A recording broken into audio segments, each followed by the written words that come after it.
Okay guys, if you're trying to run this machine, this Alpha AHP 200 is what I have. If you're trying to run this as a super basic scratch start TIG welding machine, I have ran into a problem.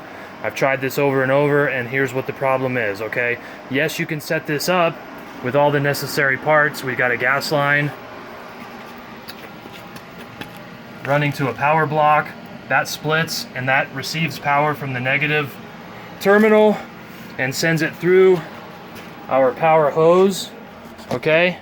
That goes into a gas operated valve, like a regular gas style, valve style TIG torch, okay? We're set up with our ground, and that's running over to the positive side. So if this was like a little basic inverter, little basic TIG welder, everything should work. There's something about this machine, I don't know what it is, but it doesn't want to hold that arc if your tungsten is too close to the workpiece. It will only let you hold that arc if you're far away. Something weird about it.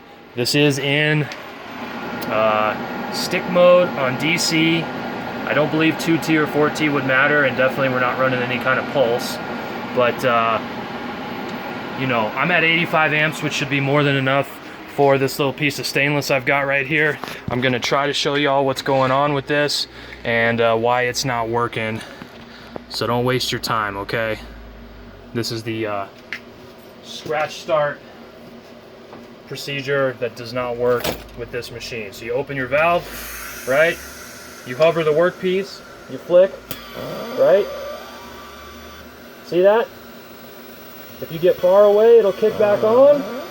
But as soon as you get close, it kicks off. See that? So if you want to hold a really long arc, you could do this. But as soon as you get in and you get close, it does not work out. It kicks down. Okay?